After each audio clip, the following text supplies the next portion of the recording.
Send me in. Hello everybody. Today we have Mellis Haward and Kate Ridgway. Mellis Haward is an architect and co-founder of Arkeo Architects, working at the forefront of community-led and affordable housing in the UK. She is leading the design of pioneering affordable housing projects such as Community Land Trust Housing in London and co-housing schemes in East of England. And they're based in London. Mellis has a particular expertise in community-led design and participatory design processes. She was a senior teaching fellow at UCL in 2020, running an architectural design unit focusing on participatory design and community engagement. This year, she is co-curating the 2021 events program for the London Society on themes of the future of living. Welcome, Mellis and Kate. Thank you, Vincent. Thank you. Hi, everybody. I feel like, Kate, I now need to give you a glowing introduction. It's okay. We thought well, it's really nice to see everyone, and it's particularly nice because Minson and I met years ago in Japan on a workshop, architecture workshop, which was very community focused and very practical and very hardworking. And so it's very nice to come together again, I think nearly 10 years later, while you're teaching, and we can talk about our work. So Kate, why don't you just say an intro, say hello to? Okay, I'm Kate Ridgway. I'm an architectural assistant at Arkeo. I am also, like Mellis, very interested in kind of participatory design practices and community-led design. I also do a few bits and pieces on the side in circular economy and a bit of community engagement too. So that's really me. Very much about doing things, everybody working together. We're very much into, as an ethos of our practice of collaborating. So when we had the opportunity to speak with you, I invited Kate to join us because it's very much aligned with our thinking. And on that subject, I have been bullying Minson into asking you all, if you have any questions, to type them into the chat on Zoom, and perhaps Minson could gather a few at the end for us to answer.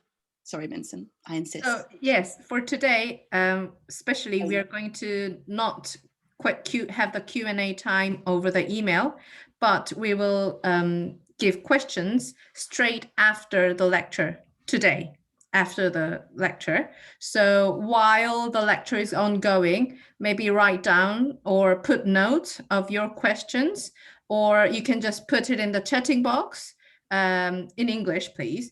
And then we can have Mellis's answer today. Yeah? Sorry for insisting that. It's also very rewarding for us. We'd like to be participatory, as you said. Right, Kate. Shall I give a go at sharing screen? Okay.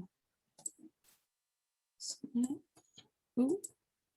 So that's the whole. That's, yeah, I'm just gonna share. How's that? Is that okay, or is it no? Still big. Still big. Should know. Oh, there we go. Done it. Well done. Okay, cool. Right, Mel, do you want to introduce the first section, and then I'll go into the London lockdown?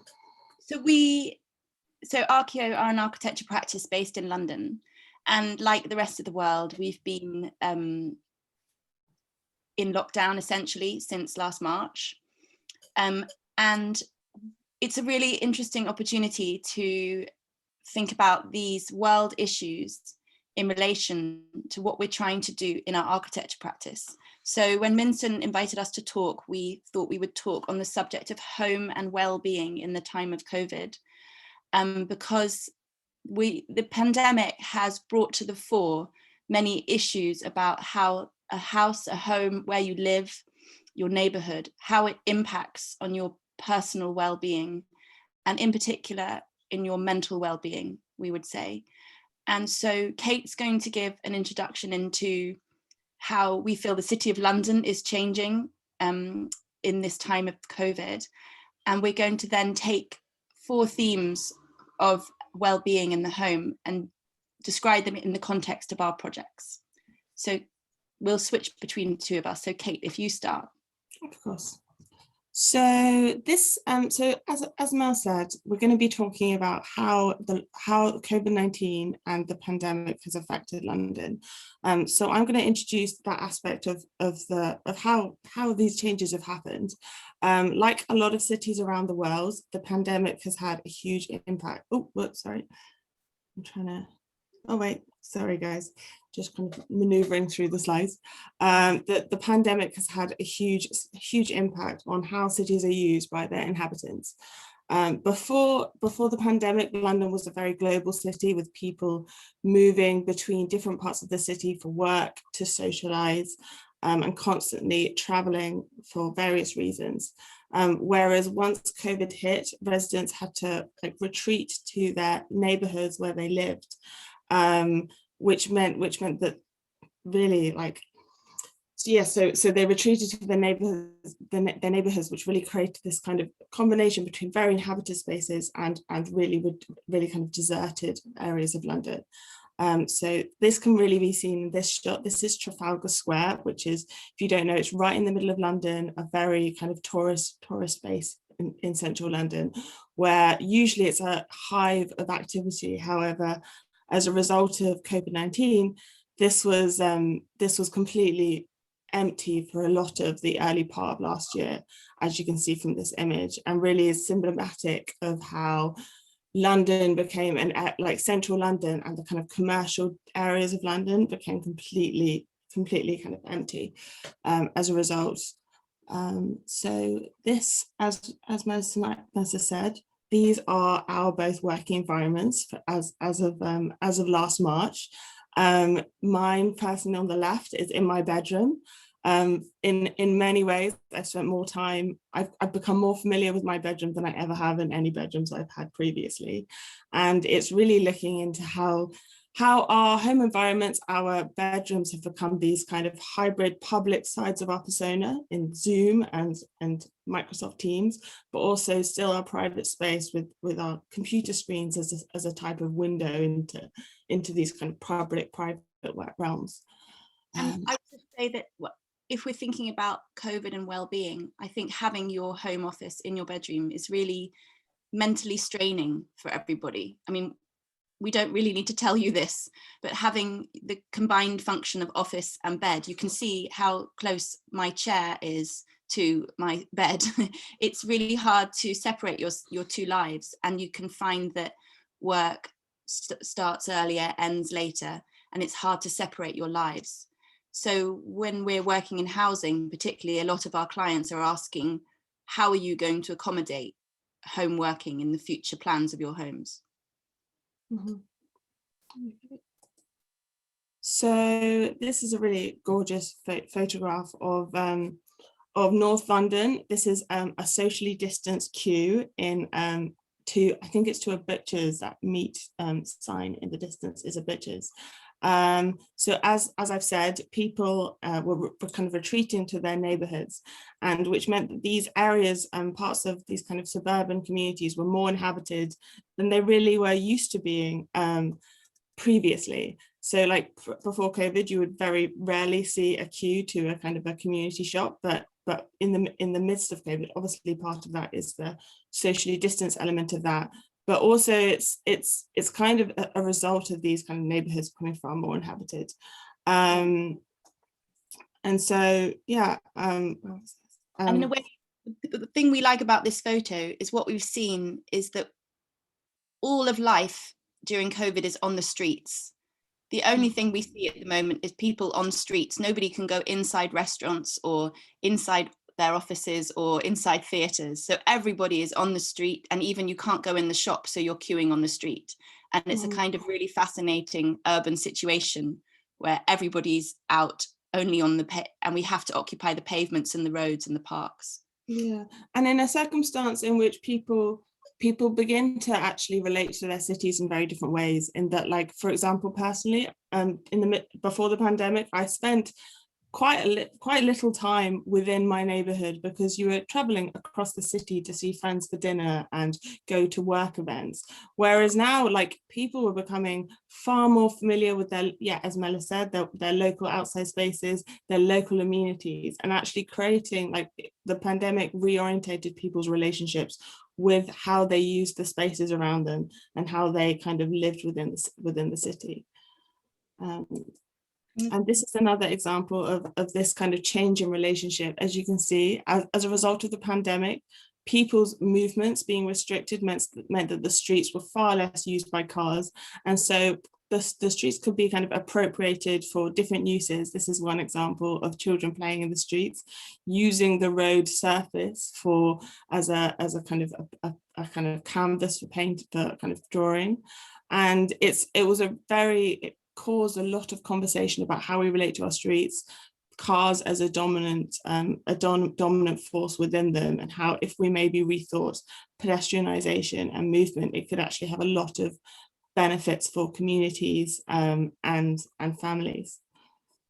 I think what I love about this photo so much is that the idea that children would stop in the street and draw was just unthinkable prior to COVID, because the streets were busy and parents would never allow their children to do this. And so I think it's been an amazing opportunity to see what could happen when the world slows down. And people have started to really think about how cities could be planned with children in mind much more. And there are some fascinating pieces of research coming out about how children occupying their streets actually encourages everybody in the neighborhood to occupy their streets and to feel, to get to know their neighbors more. As someone with 2 children under 5, having children means you get to know your neighbours in your neighbourhood, but having them play on the street together even more so. Thanks, Kate. And this is also another example of how people are using their spaces differently. A lot of councils in London, so councils are like small governing bodies for local areas, they began to create these emergency cycle lanes to essentially reduce the public's use of public transport, simply to reduce the spread of the virus. So throughout London, you'd get these kind of small cycle lanes, which were taken from bits of road or bits of pavement, and families, just kind of general London residents, were just using them far more to get around the city. And this is really a strategy that hopefully will be continuing long term with the kind of creation of more cycle lanes and converting London into a far more cycle-friendly city. Again, showing this different approach to kind of city living and how we inhabit spaces within that. And I think for us, it's really fascinating as people who are interested in well-being in the city and trying to encourage more cycle and pedestrian uses.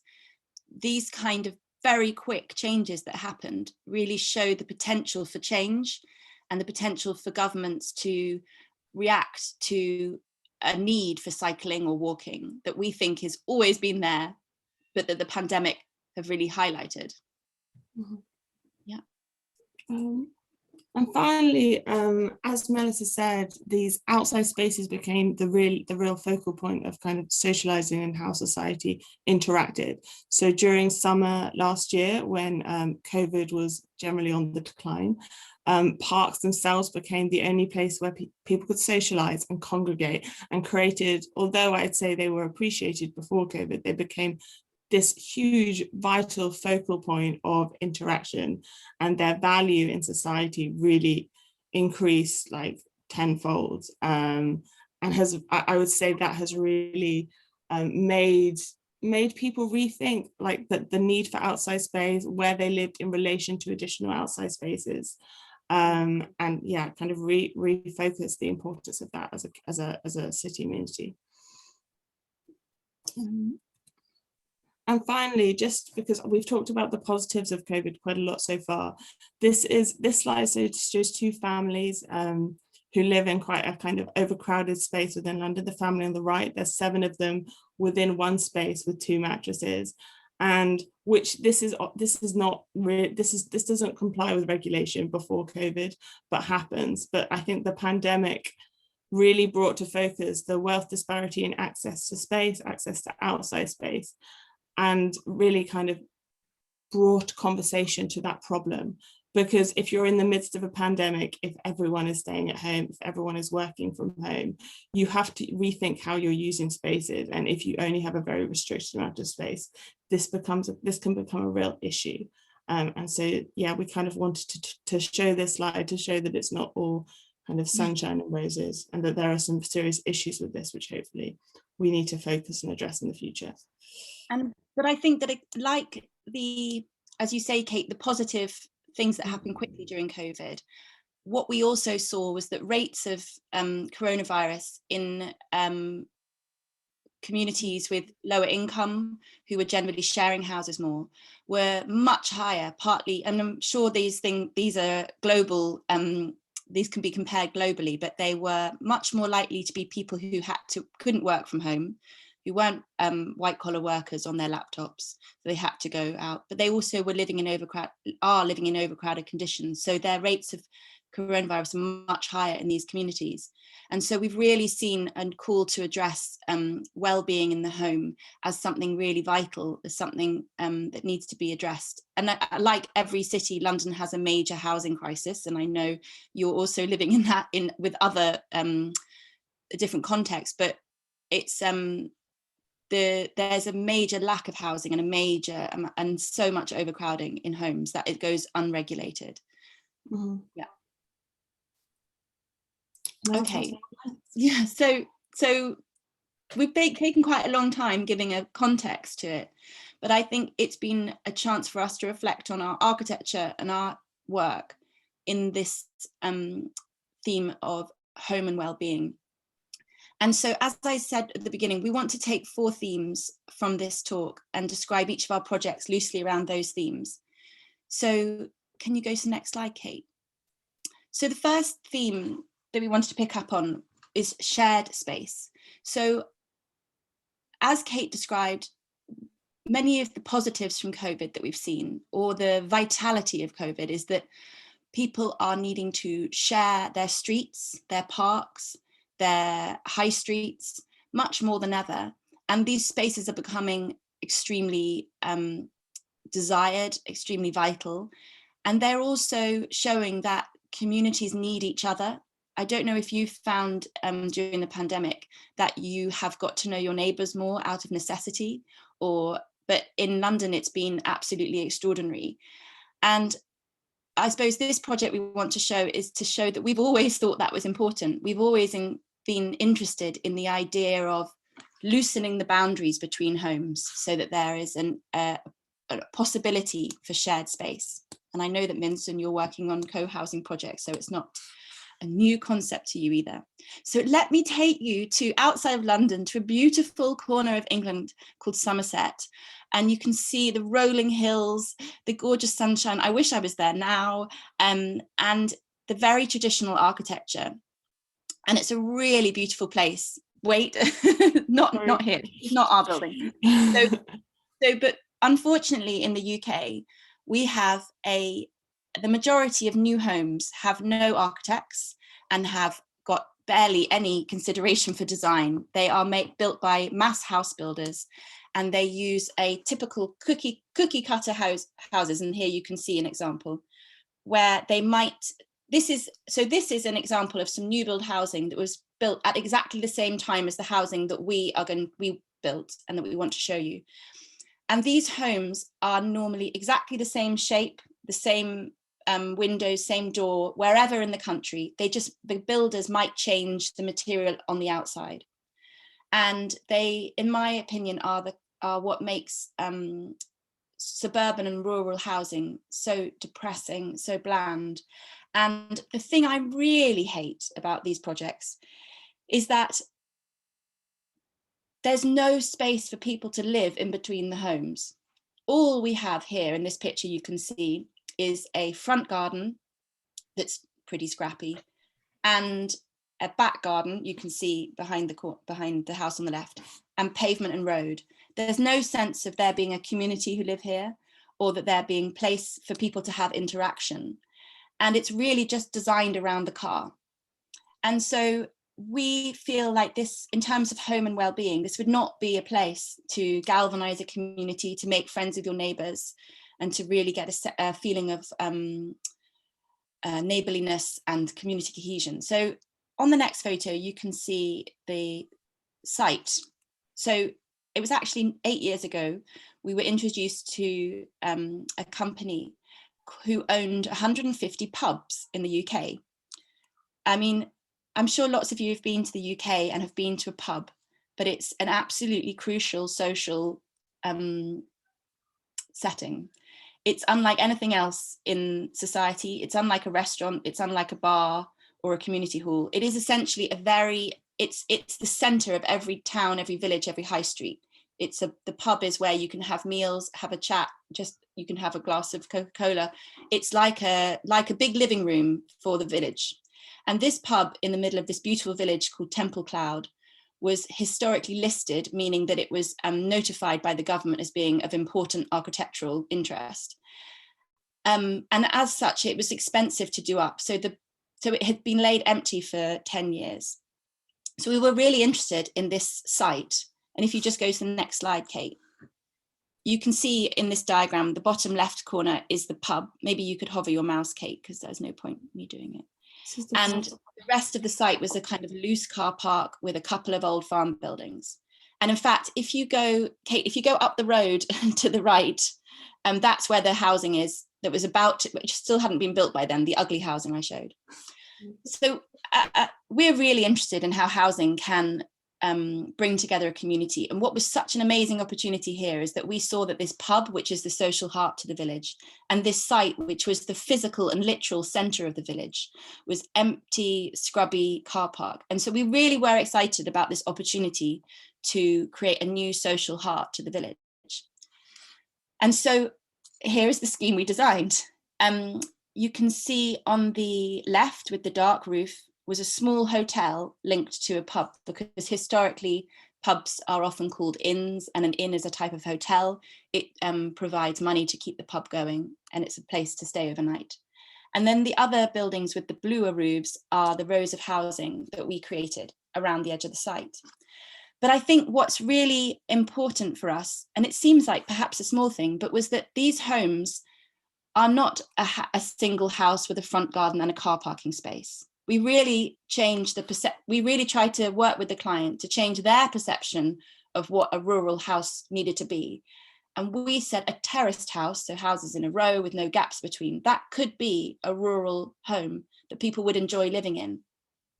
And we also thought, how can we create a place where people from the village would also feel welcome? So you know the previous photo I showed with just the road going through an estate of low quality homes, you'd never be interested to go in there. But we wanted to create not just housing, but a place for people from the pub perhaps to spill out, and a place for the village to be able to use and be. So an asset for the community.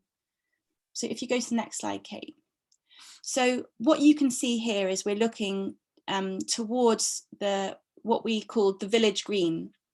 So there's it's essentially just a patch of grass in the distance, but it's really fundamental for us. We persuaded the client to create a garden in the middle of the site for everybody to use. And I'm sure you're all aware of a village green, but in England, the village green is literally a corner of green space owned by the whole village. And it's a really fascinating concept because they have essentially no purpose, but they have so much purpose. So for instance, on this one, I know that they have held fetes, where people bring things to sell, or children's birthday parties, or perhaps they're raising money for a local cause. So it's a physical place for the community to come together, even though there is no determined reason for it. But it's this kind of blank canvas that's really important for a village like this. And I think it being next to a pub, which is again like absolutely the social center, means that it has this this kind of real energy in the center of the village. So that was very important to us. And when we're thinking about home and well-being, we thought this was really something that could add to that. The other thing about this photo that we're really excited about is you can see on the left are the new build homes, and in the distance are a restored historic building created into two homes. But on the left, what you can see is that unlike the classic housing I showed earlier, which has everybody has a front door with a path and it's separated, we said, no, what we're going to create is push the cars to the side, and you can see the car parking spaces on the right. We're going to create a shared walkway in front of everybody's homes, like a little street. So actually, you could imagine those 3 or 4 girls we showed in the earlier photo could have their scooters going up and down here, could be drawing on chalk on the pavement. And wouldn't that be a much easier way to get to know your neighbours? Isn't that a more sociable, neighbourly place to live? So, and I think it was interesting because when we were submitting planning for this, there were lots of questions from the client and the planners of saying, is this what people want? Are people okay to share space like this? And we were saying, like, you know, trust us, we think this will create a better community and a more vibrant place. And we were really excited when we saw these photos recently where the people are occupying, they planted them themselves and they're putting plants around, and clearly was really well looked after and really well used. And then I think in the next photo, Kate, so this is the same terrace houses, actually a lot earlier before anyone had moved in, so there's not so much planting. But it's a small thing, but we also created a very solid little bench overlooking the village green, and like designing in these ways for people to feel welcome and use this space. And it wouldn't be a kind of architecture talk without also talking about, if you stay on, stay on that side, about architecture itself. I think we're very interested in Archeo about creating an architecture that reflects the context of the place it's in. And so the vernacular of this Somerset village, you can be seen pretty much in the building on the right, which we restored, which is a stone building with a pitched roof and quite and bright red brick surrounds to the windows, and a large lintel over the front door. So when we wanted to create a contemporary, we wanted to create housing that reflected this character, and it was clear that it was of the place, but that had a contemporary take on the design. So you can see on the, maybe go to the previous slide, Kate.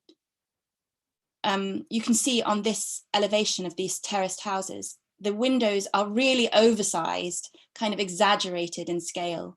And these little dormer windows at the top that pop up through the roof are like twice as large as in the typical village houses. And the chamfered window edges kind of really express the windows. Actually, as a result, the windows are actually huge. They're about 1.5 feet tall. I have to be honest, we didn't really realize how big they were going to be until it was built, because this was our first built project, and you learn a lot on your first project. But there was also things about, particularly the brick was kind of gently patterned to look a bit like stonework, but we couldn't afford stonework.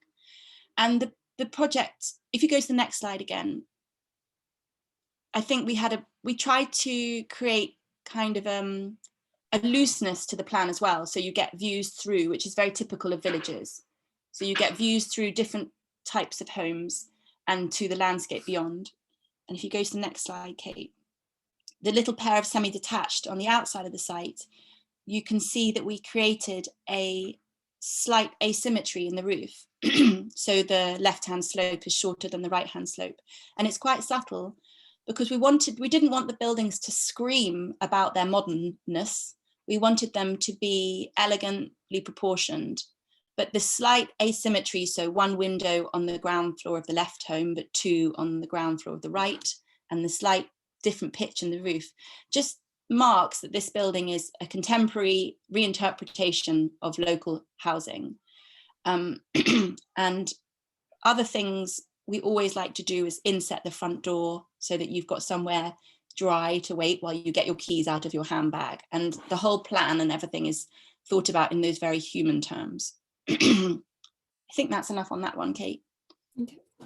So next we're going to be looking at well-being within place and density. I mean, Mellis has talked about how this worked in Temple Cloud with the village green. But now we're going to be talking about Becontree Avenue, which is a project in East London. So looking at how this works on a kind of more kind of denser urban kind of environment. And we'll be going through we'll be talking about how place as a through these kind of architectural features of the surrounding environment, the urban plan, contribute to well-being through like that kind of sense of belonging, identity in relation to your environment, but also how density actually can have quite a lot of, sometimes density can get a bit of a bad rep, but ultimately it actually has a lot of benefits in providing like a more pedestrianized environment where you can move between amenities and spaces easily. So I'm a bit embarrassed saying this is going to be a dense scheme, talking to a group of architects in Seoul, where the density is a completely different context. Just we're talking about a 4 or 5 story building here, so this is, I feel a bit silly saying this, but yeah, carry on. So this is the Becontree estate. So this is known as one of the biggest ever housing estates in the world, I think. It's very sprawling 2-story estate that was built between the wars. Ultimately for, sorry? It was the largest housing estate at the time. When it was the largest. Apparently it's still one of the largest sprawling ones in terms of the sprawl of it. Which area. I was, yeah, apparently. But anyway, that was what I was reading. But yes, so the original like cottage estate it's kind of uniformly 2-story homes with a garden to the rear for war veterans, but is very much still present today. And the client themselves is the council for this area, which I kind of explained what was earlier, who still own the majority of the estate. And so, as we've said, they were looking to densify the estate to enable this kind of, by increasing the population within a smaller area, they would be enabled to provide more amenities and like shops, community spaces for a kind of a smaller area, which would enable people to use the car less in these spaces and hopefully walk between the different environments more easily. So these are some examples of the homes there. As you can see, they're quite distinctive in character. They have this quite accentuated hipped roof, dormer windows, quite similar kind of feature as Mellis was talking about in a different context at Temple Cloud. We've got these small kind of canopies by the quite simple front doors. What else are we talking about? As you can see on the right, there's an arch access point which we looked into. I don't know if you want to discuss any more, Mel. No, it's just that this is what we call kind of neo-Georgian, architecture. So in the 1940s, it was a style of architecture that pared down Georgian architecture. Mm-hmm. So the things that Kate described, the simple arch, the oversized roof, the kind of cottage style architecture was very was widely used in these low-lying estates. Mm-hmm. and is just omnipresent. You can walk for half an hour and this is all you see. And also just to say, like, we haven't got any of the kind of older kind of 1920s, 1930s images in this presentation, but from looking at those, if you guys fancy Googling them later, there's no cars in any of these images. So it really enforces the point that this was designed without the kind of dominance of every home having multiple cars and the streets being dominated by that. And so it's kind of been adapted as a car space, but actually with this, we're kind of rethinking how these streets, how these shared spaces can evolve to hopefully require cars a little bit less. This is another feature that we took a lot of inspiration from, this kind of these green corners, I think is what we describe them as, public green spaces for amenity space, but also visual amenity, within which appeared throughout the estate, and these kind of larger kind of like terrace, like semi-detached homes, which we kind of viewed as these kind of villas that related to the green space adjacent to them. And so this is the site. It's quite a simple plan, but as you can see, the site is marked out in red.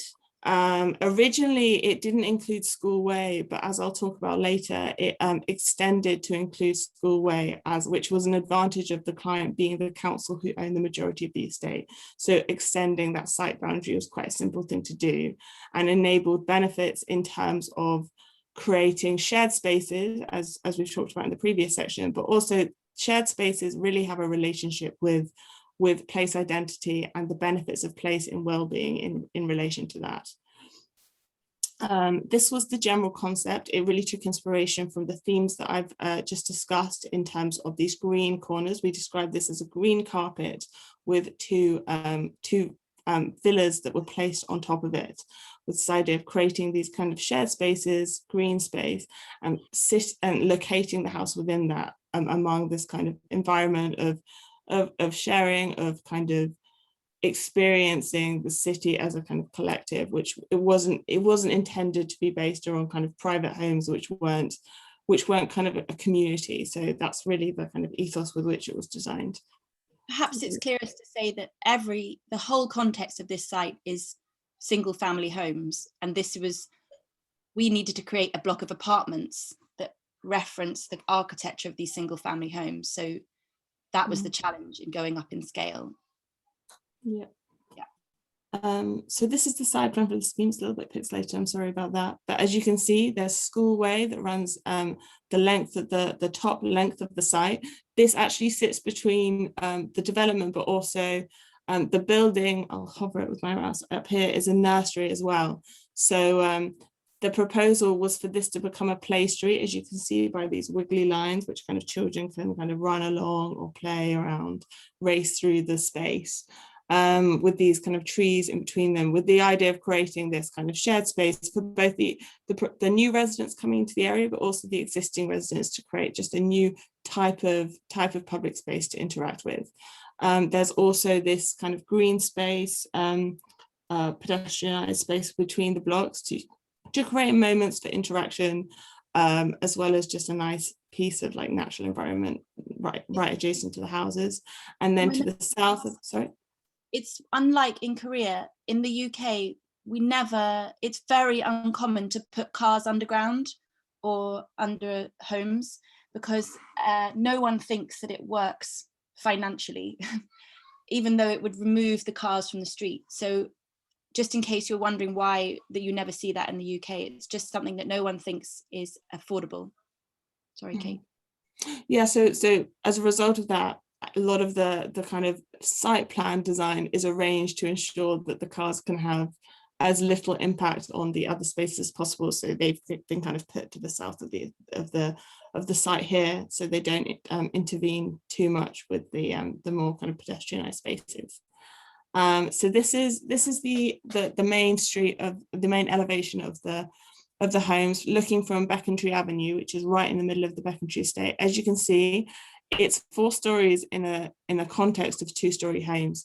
And so as the design developed for the project, a lot of consideration was put into how to provide this additional density whilst also relating to its kind of context. So the extenuated pitched roof with a kind of which related to the kind of the levels of the surrounding eaves levels of the adjacent property, was kind of used as a way to kind of relate it, kind of contextualize it, but also by extending it, provide those additional floors that we needed. And on top of this, as you can see, a lot of the features, the dormer window, the arched windows, were kind of used as architectural characters relating and inspired by the kind of cottage estate context for the project.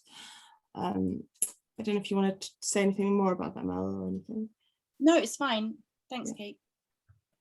And this is a view of the estate as well. So that's from School Way. As you can see, it's the buildings are really taking kind of inspiration from the surrounding context, and as you can see in this image, and the angles of the roofs are relating to the kind of height levels in the buildings directly around the site.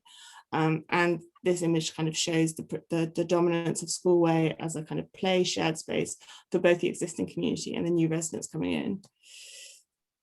And this is quite a nice view from the landscape architects on the scheme of the pedestrian space between the 2 blocks, as looking at it from School Way, and it really shows the creation of these shared spaces as not just as kind of a way to get to your home, but actually just a place to be, whether that be for exercising, for socializing, or just some kind of quiet alone time, actually designing these outside spaces in relation to the buildings to kind of create this sense of place, this sense of kind of belonging in a sense through using those spaces. And finally, we're gonna, this is just one of the flat layouts. It's in building B on the top floor. So on the left, we've got a plan of the flat. Just to talk through that a little bit, you can see these different spaces within it. You've got the dining table in the dormer window looking out. This is actually a site photo on the right, which we've taken recently, showing what view is provided there. You've got the kitchen just behind that, and then you've got this kind of living space at the other side. It's triple aspect, which is really advantageous in London. So it's really well lit, different spaces within the flat. And we've actually, Mellis and I were discussing yesterday how these were obviously designed before the pandemic, but with the rise in home working, this kind of environment would actually be, by providing these different spaces, could be really beneficial. You could have your lovely desk set up over here. And if there's two of you working from home, you could also use the living space for kind of a workspace, but also it provides those fluid spaces that blend between each other, which hopefully has a lot of well-being benefits as kind of well-lit ventilation for just home working as well. And now I think we're going to be going on to cohesive communities. Yeah, so we've touched upon Archeo's interest in creating places that make a cohesive community. But one of the things that we've been working on in our practice is working with really interesting community-led projects. So I'm just going to tell a little story about one of them. Could you go to the next slide? So this is a lady called Nano who lived in South London all of her life. And what she found was that her neighborhoods were falling apart because of the rising house prices. The part of London she lived in was was regenerating quickly, and people were being forced away from their neighborhoods to go and live in cheaper areas. So if you go to the next slide. So she created a campaign group and worked with Citizens UK, a campaign group, to encourage the mayor of the town, who's standing on the right, to allow them to build affordable homes for their community. So unlike buying homes from a developer or getting homes from the local government, they wanted to build affordable homes themselves. So if you go to the next slide. So this site in red is in the middle of the slide. This is the site that the local government gave to these group of people. I think they bought it for £1. So the site has 2 rows of old car garages on, and this is very typical of how in London we're trying to intensify and develop unused sites. So the local government said, no one's really using these car parking garages because no one can afford to have a car in these London sites. So here you can have this site if you can build affordable homes on it. The site was next to a school playground. You can see it's very hard to access. It's not on a main road or anything. So it's been quite challenging, but I think I wanted to talk about this project because, no, it's fine to go to the next slide, because it's very much a community project, and we're really interested in how communities can not only enjoy living in places, but can actually be the instigators of projects themselves, can start projects themselves. And I just want to tell you how we actually won this project. So we were invited to interview, and we got to a short list of 3 architects. And then rather than the client choosing the architect based on their experience or how much they cost, they asked us to go down to the estate, so where all the local people lived and where the site was, and introduce ourselves to everybody who lived there, and for those local people to vote who would be their architect. And it was a completely wild idea. And I've still never done anything like it. So we spent a day on the estate talking, finding anyone who was walking past and trying to get them to be interested in us. And really, I think we've now become what I would say is quite expert at community engagement. So talking to local people about design, involving them in design. But this was honestly our first really intense experience of it. And what we learned practically on day 1 was that you are there to listen. We all have our own experiences of housing and living in homes, obviously. but we need to be empathetic and have our ears open to other people's experiences and their pressures and demands and what they particularly need. So on that first day, we did a lot of listening and we won the project. We won the public vote. So the whole ethos of the project was very much in the hands of the public. If you go to the next. This is really, I mean, Melissa said that this is uncommon, but just to say community engagement on the majority of projects is kind of a tick box by developers. They present the schemes that a lot of the times that have already more or less been designed just to make sure that there aren't any big kind of complaints about them, which leads to this kind of disjointed relationship between communities and the new kind of developers and housing that comes in. And this process that kind of we went through and continue to go through on other projects really gives communities agency in kind of manipulating their neighborhoods, which is really positive in terms of place. Yeah. So so when we won the project, the first thing we did was we closed our office and everybody came to the site, everybody in our whole office. And we used one of these empty garage spaces and we brought our foam cutters and all of our model making equipment, and we had music and we invited everybody to come, and we did a 3-day community design workshop. Can you go to the next slide? And the idea of this workshop was that rather than starting the conversation with the local community with, this is what we've designed, do you like it?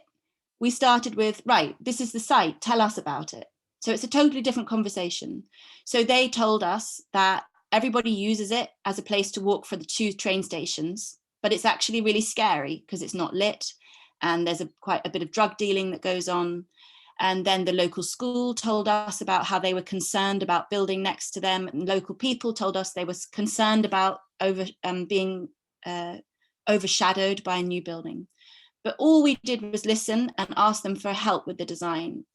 And if you go to the next slide.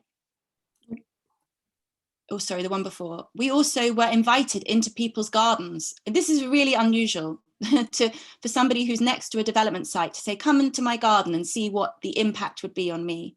But that was the kind of conversations we were having. And at the next slide. So again, this is us working with people we use simple tools like foam and pieces of paper showing how big a flat was so they could understand the challenge of fitting homes onto this site. And if you go to the next slide.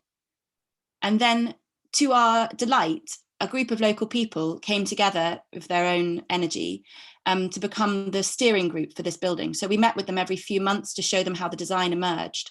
And we made sure that the design responded to their needs. If you go to the next slide. And the resulting design is quite simple and elegant, partly because the houses are going to be sold for 50% of what they would normally be sold for. So they are very, very cheap. So they had to be a repetition in the floor plate and a very simple materials and a very simple shape. But we feel that there's a kind of elegance in the simplicity to the pale brick and the balconies that stagger across the front. But if you go to the next slide, one of the things that we thought was really fascinating was that when we first started this project, the client had an idea for a very green space in front of the homes, lots of allotments being small growing spaces and lots of planting. But when we spoke to the local community, they said, oh, no way. We have so much patchy bits of grass in our estate that no one uses. What we really want is a hard piece of landscape where we can pull up a chair and play and have a barbecue. So the whole landscape design completely changed because we listened to people about what they want. And I suppose that's where I'm talking about the power of the community to change, improve design, and to ultimately influence their neighborhoods. And I think, if you go to the next slide. Oh, and also at the back of the homes, we made a walkway that is twice as wide as it needs to be by regulations in order to give space for people to pull up a chair, have plants. And all of these things are to enable the community to have that shared space we always talk about to live together. And on the next slide is just how we made large balconies facing the public space. so that the public space is very overlooked and can be very well used. So at all points, we're thinking about how the homes will make the public space, the shared space, even more active and even better. But the final picture, I think, is, so you might recognize the mayor from the first picture who's holding the frame. He was the one who gave the land. And when we came to submit the planning application, all the people from the local estate actually walked down to the town hall to deliver the planning application themselves, because by then they were so involved in the process and so emotionally, they thought it was so important. They designed it, they knew everything about it. So they submitted the planning application on our behalf. And usually you get about 2 letters of support and about 10 letters of objection when you send a planning application. We got 1 objection and 107 letters of support. So I found this a really moving process, because we had people who are really wanting development in their neighborhood rather than not wanting it. And it's going on site next month, so we're very excited. And I think this really shows the power of communities coming together for positive development. Kate, we're doing quite well for time, so I think we'll do the next section quite speedily. Sure. I think. Okay. Sorry. Should we do? You go. What were you saying, Mel? So we were just going to introduce you to some projects that we've been researching and looking into recently, to introduce kind of where we see kind of well-being within housing and housing design is going in the future. So first up is this is a not our projects. I just want to be clear. Yeah, we just wanted to leave some points of inspiration, projects that we think point the way to the future. Mm-hmm. So this one is Marmalade Lane in Cambridge, UK. It's designed by Mole Architects. It's a co-housing scheme, which essentially is when a group of people, they can be families, they can be people, couples, single people, come together to create a pre-existing community. And as a group, they basically build a community of homes. And those homes are both combined private kind of houses with a big ethos of shared amenities and shared spaces, whether that be public spaces. There's often like a mess house, which is like a shared home with like a dining space, a living space.